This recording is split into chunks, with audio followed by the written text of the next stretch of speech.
Contempler nos bien-aimés frères et sœurs de nos yeux, amen.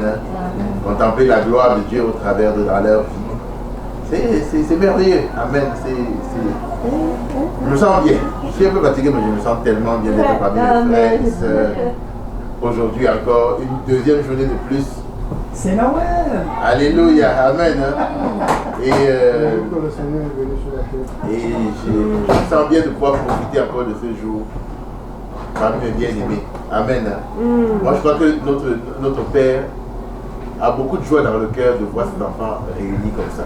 Amen, ensemble. Alléluia. Qu'il est bon pour les frères de demeurer unis ensemble. Amen. C'est la parole de Dieu qui nous le dit. Amen. C'est bon pour nous demeurer ensemble parce que le Seigneur opère au travers dans la vie de chacun, au travers des autres, quand on est comme ça, réunis ensemble. Et le Seigneur peut faire des choses extraordinaires. Il y a des choses que le Seigneur va faire, tu ne vas pas t'en rendre compte maintenant.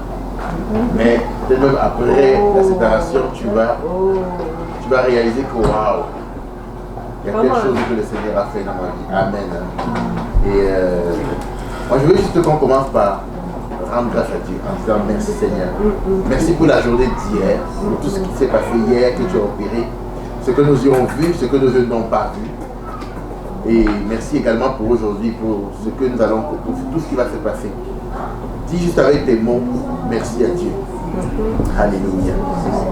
Seigneur, nous voulons te remercier. Je dis juste merci, Papa mon Dieu, pour hier, pour la journée d'hier, Seigneur, pour tout ce qui a pu être fait, pour les défis que nous avons relevés, Seigneur mon Dieu, malgré les difficultés.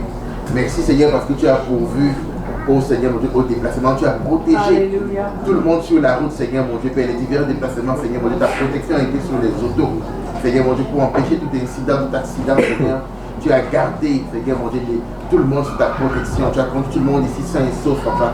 Tu as même protégé les enfants pendant leur jeu, Seigneur mon Dieu, pendant qu'ils jouent. Ceux qui cuisinent, pendant qu'ils cuisinent, tu as protégé de toute blessure, Seigneur mon Dieu, de tout incident. Seigneur, nous voulons te dire merci pour la journée d'hier, Seigneur mon Dieu, pour celle d'aujourd'hui, Seigneur mon Dieu. Merci même à la base pour celle de demain, parce que nous croyons que ce que tu as commencé, tu vas continuer de le faire, Seigneur mon Dieu, Papa. Et tu vas continuer de nous garder, de nous protéger, Seigneur. Alléluia. Afin que nous continuions à demeurer unis ensemble, Seigneur mon Dieu. Et afin que, Seigneur, nous continuions, mon Dieu, oh Seigneur Père, alléluia. Oh Seigneur, à vivre ta vie ensemble au nom de Jésus-Christ, Seigneur. Père, nous te laissons encore une fois de plus ta place aujourd'hui, Seigneur. Merci parce que nous croyons que tu acceptes notre reconnaissance et que tu la laisses monter vers toi comme un sacrifice de bonne odeur. Accepte-la, Seigneur. Reçois et agrée notre reconnaissance que nous montons vers toi ce matin, Seigneur, au nom de Jésus-Christ. Et viens, Seigneur, mon Dieu, Père, conduis tout le reste, mon Dieu, des activités de la journée d'aujourd'hui, Seigneur. Bénis celles qui cuisinent, Seigneur, mon Dieu, et protège-les encore, Seigneur. Oh Dieu, bénis, Seigneur, mon Dieu, Père, les enfants dans leurs activités. Bénis, Seigneur, mon Dieu, Père, nous ici, Seigneur, mon Dieu, Père. Et permets que même celles qui cuisinent, Seigneur, mon Dieu, ne manque aucune bénédiction au nom de Jésus, Seigneur, mon Dieu. Fais grâce, Papa, mon Dieu. Alléluia. Et permets que nous tous ici présents dans cette maison, Seigneur, mon Dieu, que chacun, Seigneur, mon Dieu, reçoive encore ce que tu veux lui apporter. Au nom de Jésus-Christ, Papa, mon Dieu. Père, je prie que chaque chose que tu veux faire dans la vie de chacun de nous ici, Seigneur mon Dieu, ne manque pas d'être fait au nom de Jésus-Christ. Mais que tout soit fait. C'est pourquoi je prie, oh Seigneur mon Dieu, également pour la disposition du cœur. Tu es celui-là qui règne sur les cœurs. Ta parole déclare que tu règnes sur le cœur des rois, Seigneur mon Dieu, que tu l'inclines là où tu veux, Seigneur. Je prie afin que, mon Dieu, Seigneur, Père, nos cœurs qui sont déjà donnés à toi, que tu viennes, Seigneur mon Dieu, les disposer au nom de Jésus-Christ, à ce que tu veux faire dans le puissant nom de Jésus. Dispose nos cœurs, là. Dispose nos cœurs, Seigneur. Dispose nos cœurs. Afin que ce que tu veux que nous entendions, que nous puissions l'entendre. Afin que ce que nous devons comprendre, que nous puissions le comprendre. Et afin que, Seigneur mon Dieu, Père, ce que nous devons saisir, nous puissions le saisir au nom de Jésus-Christ. Et afin que, Seigneur mon Dieu, même les dons que tu voudrais, mon Dieu, au Seigneur Père, oh Dieu, manifester, qu'ils se manifestent, Papa, au nom de Jésus-Christ. Afin que les guérisons, Seigneur mon Dieu, Père, oh Dieu, voyez encore dans les vies, Seigneur mon Dieu. Afin que, Seigneur mon Dieu, le feu de Dieu, le feu, Seigneur mon Dieu, oh Seigneur mon Dieu, Père, afin que ton feu, Seigneur mon Dieu, Père, oh Dieu, Père, oh Seigneur mon Dieu, ranimé dans la flamme, Seigneur mon Dieu, Père de l'évangile, puisse être ranimé, puisse être, Seigneur, déployé davantage dans nos vies, Seigneur. Afin que ta soif augmente, alléluia, la soif de toi, Seigneur, au nom de Jésus-Christ. Merci, Seigneur. Alléluia. Afin que tu sois glorifié dans chaque vie, au nom de Jésus-Christ. Amen. Que ce soit la gloire, Seigneur. Au nom de Jésus. Amen. Amen.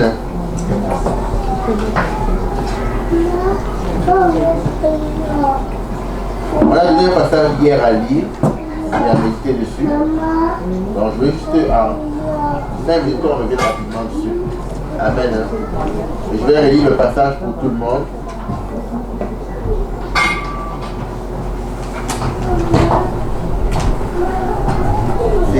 C'est Jean chapitre 3 verset 1 à 21. Je vais le lire au complet. Mais il y eut un homme d'entre les pharisiens nommé Nicodème, un chef des Juifs, qui vint lui auprès de Jésus de nuit et lui dit: Rabbi, nous savons que tu es un docteur venu de Dieu, car personne ne peut faire ces miracles que tu fais si Dieu n'est avec lui. Jésus lui répondit: en vérité, je te le dis, si un homme ne naît de nouveau, il ne peut voir le royaume de Dieu. Nicodème lui dit: comment un homme peut-il naître quand il est vieux? Peut-il rentrer dans le sein de sa mère et naître? Jésus répondit: en vérité, je te le dis, si un homme ne naît d'eau et d'esprit, il ne peut entrer dans le royaume de Dieu. Ce qui est né de la chair est chair, et ce qui est né de l'esprit est esprit. Ne t'étonne pas que je t'ai dit, il faut que vous naissiez de nouveau. Le vent souffle où il veut, et tu entends le bruit, mais tu ne sais d'où il vient ni où il va. Il en est ainsi de tout homme qui est né de l'esprit. Nicodème lui dit: comment cela peut-il se faire? Jésus lui répondit: tu es le docteur d'Israël et tu ne sais pas ces choses. En vérité, je te le dis, nous disons ce que nous savons et nous rendons témoignage de ce que nous avons vu. Et vous ne recevez pas notre témoignage.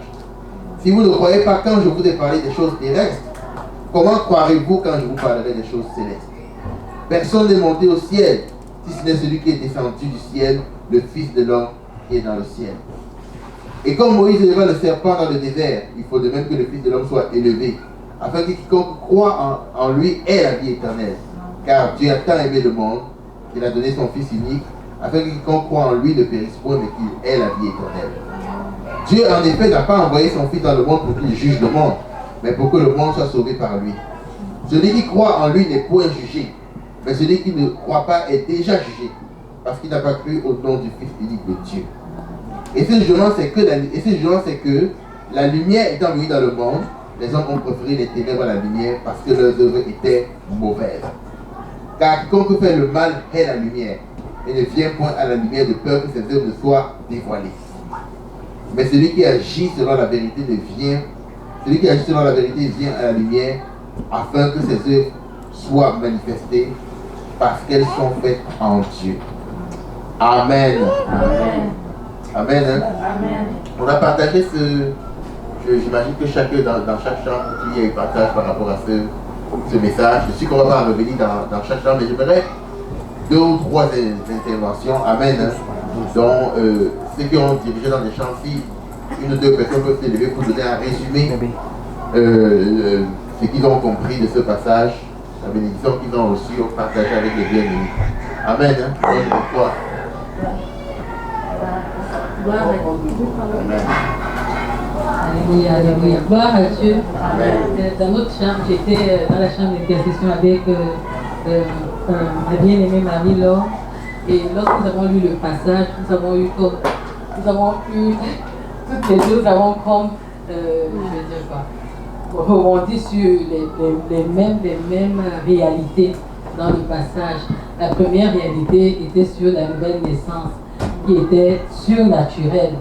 Et le constat, sans être concerté, c'était qu'on est de nouveau chaque jour. Il y a un jour où la nouvelle, on a vraiment cette rencontre divine là, et où on a comme, je vais dire, un éblouissement où le Seigneur vient se révéler à nous, amen, et on s'engage avec lui, alléluia.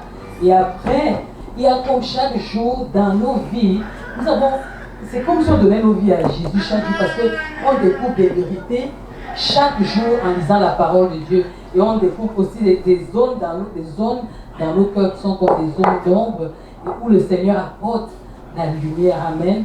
Et nous avons fait le lien avec le partage que nous avions eu la veille, où notre bien-aimé, le pasteur Serge Côté, nous montrait l'importance de la transformation du caractère et des comportements, des attitudes. Et nous reconnaissions ensemble que dans le message était vraiment, c'est une révélation de Dieu, parce que ce sont des choses auxquelles on fait face chaque jour, et des choses où Dieu nous interpelle chaque jour, parce que lorsqu'on se regarde à la parole de Dieu, on se rend compte qu'il y a beaucoup de choses à travailler dans nos caractères. Et c'est parfois confronté aux situations. Quand on est comme ça, on peut dire oui, il est saint, mais confronté aux situations, on se rend compte que là, il y a encore la chair, je ne suis pas transformé du tout, et j'ai besoin de la grâce de Dieu. Et nous avons constaté ce premier élément. Et la deuxième chose, je lui ai, c'est moi, à ce moment qui partageait, je lui ai dit, écoute, j'ai eu un échange avec un pasteur qui était venu d'Italie, et il me disait, c'était un peu étrange, mais il me disait, c'est comme si on était chez Dieu, et puis à un moment donné, il nous envoie sur la terre, et quand nous sommes comme on ligote, elle n'est pas consciente, elle est juste un être humain qui grandit, après elle prend conscience, et le jour où elle donne sa vie à Jésus, c'est comme si la vie divine que Dieu avait déposée en nous est déclenchée, et le processus, c'est-à-dire c'est comme si un éveil naît, et puis on commence à grandir, à découvrir les vérités spirituelles, mais en fait, cette vie divine-là, Dieu l'avait déjà mis en nous, sauf qu'elle n'était pas déclenchée. C'est quand on rencontre Christ qui est la lumière, c'est comme s'il vient popper sur ce dépôt en Dieu là. Et je lui disais que c'est exactement ça, c'est-à-dire c'est une vie extra nous, une vie que nous avons perdue dans le jardin d'Éden, parce qu'en Éden, Adam avait la vie divine que Dieu a enlevée, mais quand la nature pécheresse est venue, cette vie divine-là, nous l'avons perdue, et quand Christ est venu, c'est cette vie divine-là qu'il est venu nous donner. Donc, je ne vais pas trop aller dans trop de détails, c'est un peu ça la quintessence. Et après, nous avons pu se rendu compte que véritablement, nous avons besoin de la grâce de Dieu. Et nous avons besoin du Saint-Esprit pour pouvoir nous amener sur ce merveilleux chemin qui est la marche avec le Seigneur, et qui commence le jour où on donne sa vie à Jésus. Amen. Amen. Gloire à Dieu. Amen. Une deuxième personne? Un courageux ou une courageuse? Amen. Nous, on avait les points qu'on avait pu remarquer dans ce passage. C'était naître de nouveau, c'est mourir, c'est de mourir pour ressusciter en Christ. C'est comme pour laisser nos mauvaises mœurs, nos mauvaises attitudes, tous les mauvais comportements, tout ce qui ne plaise pas à Dieu. Mais toutes ces choses-là doivent mourir pour ressusciter, c'est comme renaître, pour être quelqu'un de nouveau. C'est comme pour être le reflet de Christ. Et on avait le point aussi, Nicodème, dans le temps, les docteurs étaient un peu orgueilleux. Et que Nicodème lui-même, il s'est rabaissé. Il a quand même eu le courage d'aller pendant la nuit voir Jésus pour lui poser des questions, parce qu'avant il n'a jamais vu quelqu'un parler comme Jésus l'a fait. Fait que là, il voulait connaître la vérité, fait qu'il a eu le courage, il a pu se rabaisser pour aller voir Jésus. Puis aussi, on avait eu le point les gens qui ne sont... Ben. Ok, on avait eu le point aussi. Il y avait une partie qui parlait de jugement. On disait aussi le jugement qu'il y aura, quand on parle de jugement dans ce passage, on voit comme les gens qui sont en Christ ne seront pas jugés. Comme, nous sommes comme des saints aux yeux de Dieu. Mais ceux qui ne sont pas en Christ, c'est eux autres qui seront jugés. Fait que comme ils n'ont pas connu la lumière, ils n'ont pas accepté la lumière dans leur vie, fait qu'ils seront jugés. C'était un peu de ça qu'on avait pu parler. Amen. Amen. Il y avait autre chose aussi. Bien ça. Oui, on avait ajouté un point. Des fois, le Seigneur passe à travers d'autres personnes pour nous parler. Mais lorsque cette personne nous parle, on n'a pas toujours eu le courage d'accepter cette parole. Fait que c'est ça. Amen. Il y avait une main derrière. Bonjour. En fait, nous, on a partagé ici plein de choses qui ont déjà été dites, fait que je ne vais pas tout rajouter. Mais ce qu'on a soulevé, c'était vraiment la révélation. Je ne sais pas si tout le monde écoute. Ok, c'était vraiment la révélation parce que le Seigneur dit, Nicodème, tu es docteur d'Israël, mais tu ne sais pas toutes ces choses. Ça veut dire en fait, tu sais tout, mais en fait tu ne sais rien. Et on a vraiment partagé sur cette révélation-là parce qu'on n'a pas vraiment, on peut connaître vraiment littéralement la parole de Dieu, mais sans avoir besoin de la révélation de Jésus.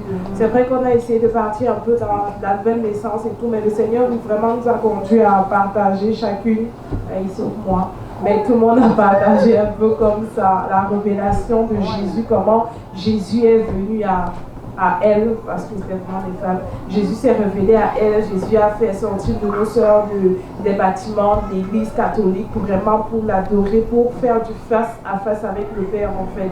Donc on a vraiment partagé sur ce besoin que Jésus nous révèle sa personne et nous apprenne lui-même sa parole en fait.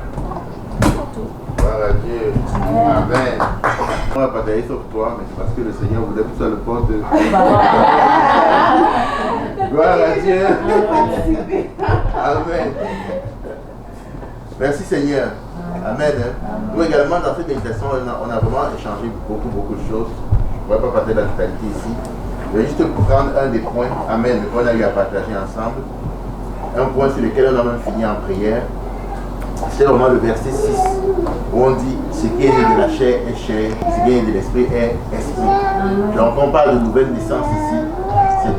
On parle d'abord de la naissance physique qui est charnelle et ensuite de la naissance spirituelle. Donc la nouvelle naissance elle est spirituelle.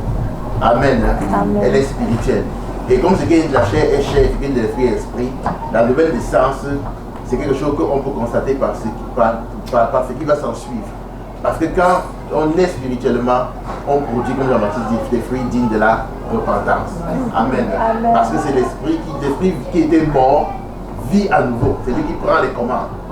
Or, les œuvres de l'esprit, la Bible le dit, sont contraires à celles de la chair. Donc ça rejoint également le message du passé. Quand on parle du brisement de la chair, c'est que lorsqu'on est de nouveau, la chair n'accepte pas forcément ça d'un coup en disant ok, je me soumets.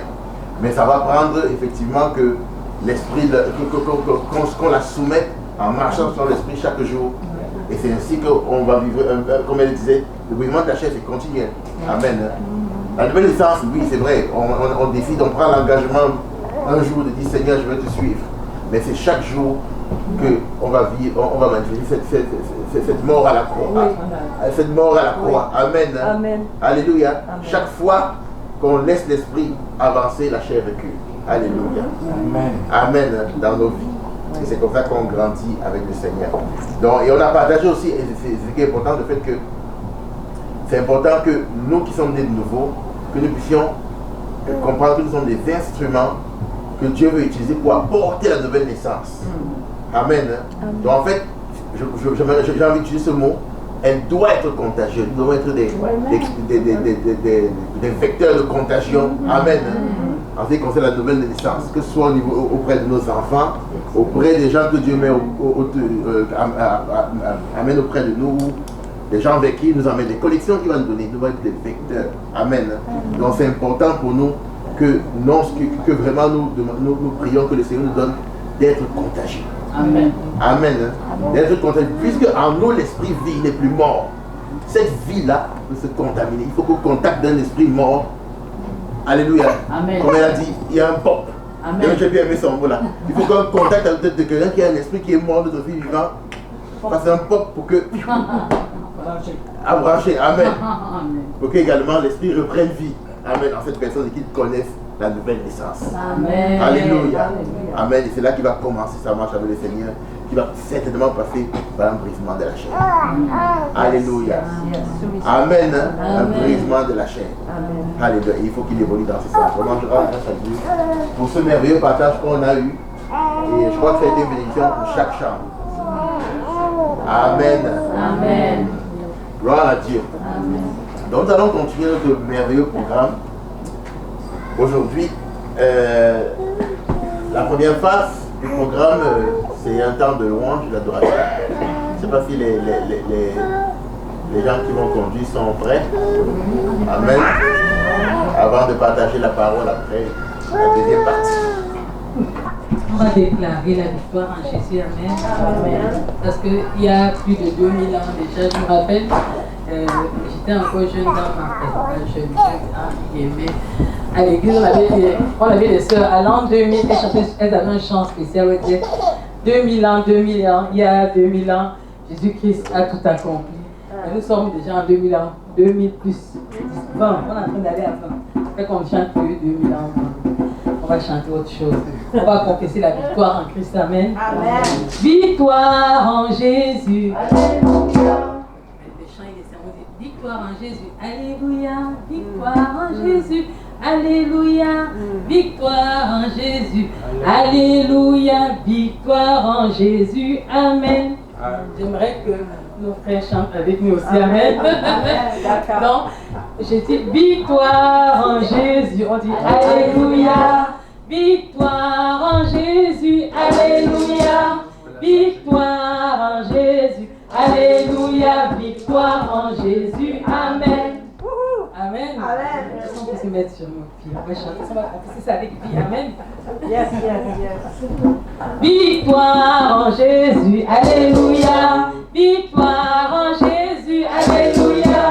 Victoire en Jésus. Alléluia. Victoire en Jésus. Amen. Victoire en Jésus. Alléluia. Victoire en Jésus. Alléluia. Victoire en Jésus.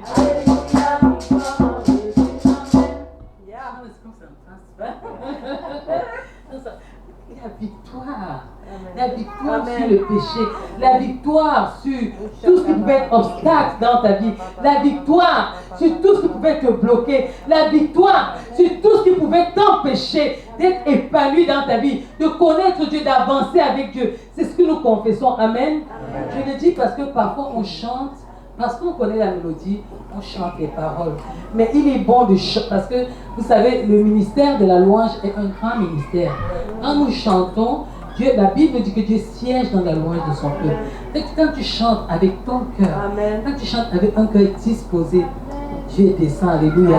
Et il y a quelque chose de merveilleux quand Dieu descend. La parole de Dieu nous dit que quand le peuple d'Israël s'était mis à louer Dieu, les murs de Jéricho sont tombés. La parole de Dieu nous dit aussi que lorsque le peuple de Dieu s'est mis à chanter les louanges à Dieu, Dieu a mis une embuscade contre les ennemis d'Israël. Donc quand tu loues Dieu, tu ne connais pas les mêmes. Il y a des choses que la prière, parfois tu n'as pas besoin de prier. Tu te mets juste à louer Dieu. Amen. Dieu commence. Il siège, il descend. Il est merveilleux quand Dieu est là. Alléluia. Amen. Tu ne pries pas. Dieu est là, il est déjà là, il agit. Il y a des choses que tu ne demandes pas. Donc, la louange, moi je dis souvent ça, c'est le raccourci afin que Dieu agisse où tu n'avais pas prévu parce que Dieu est parfait. Amen. Et que quand c'est l'occasion de louer Dieu,